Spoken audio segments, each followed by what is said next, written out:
राजा परीक्षित को श्रीमद्भागवत पुराण सुनाते हुए जब शुकदेव जी महाराज को 6 दिन बीत गए और तक्षक सर्प के काटने से मृत्यु होने का एक दिन शेष रह गया, तब भी राजा परीक्षित का शोक और मृत्यु का भय दूर नहीं हुआ। अपने मरने की घड़ी निकट आता देखकर राजा का मन क्षुब्ध हो रहा था। तब शुकदेव जी महाराज ने परीक्षित को एक कथा सुनानी आरंभ की। राजन, बहुत समय पहले की बात है, एक राजा जंगल में शिकार खेलने गया। संयोगवश वह रास्ता भूलकर घने जंगल में जा पहुंचा। उसे रास्ता ढूंढते ढूंढते रात्रि हो गई और वर्षा होने लगी। राजा बहुत डर गया और किसी प्रकार उस भयानक जंगल में रात्रि बिताने के लिए विश्राम का स्थान ढूंढने लगा।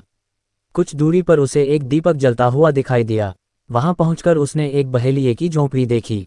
वह बहेलिया ज्यादा चल फिर नहीं सकता था, इसलिए झोंपड़ी में ही एक और उसने मलमूत्र त्यागने का स्थान बना रखा था। अपने खाने के लिए जानवरों का मांस उसने झोंपड़ी की छत पर लटका रखा था।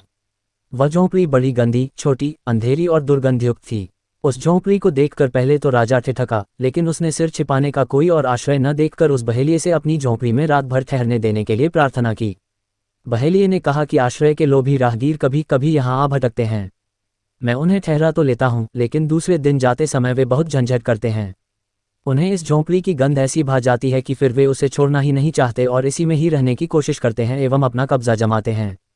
ऐसे झंझट में मैं कई बार पड़ चुका हूँ, इसलिए मैं अब किसी को भी यहाँ नहीं ठहरने देता। मैं आपको भी इसमें नहीं ठहरने दूंगा। राजा ने प्रतिज्ञा की कि वह सुबह होते ही इस झोंपड़ी को अवश्य खाली कर देगा।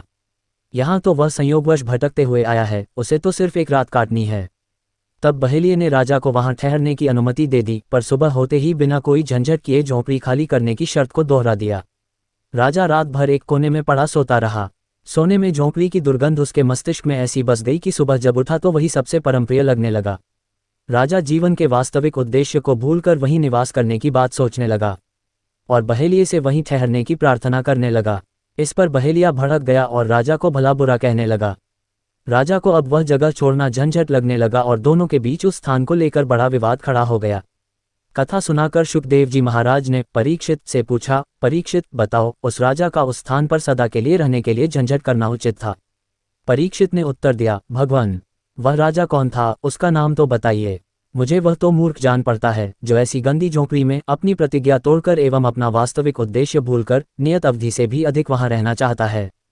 उसकी मूर्खता पर तो मुझे आश्चर्य होता है। श्री शुकदेव जी महाराज ने कहा, हे राजा परीक्षित, वह बड़े भारी मूर्ख तो स्वयं आप ही हैं। इस मलमूत्र की गठरी देख शरीर में जितने समय आपकी आत्मा को रहना आवश्यक था, वह अवधि तो कल समाप्त हो रही है।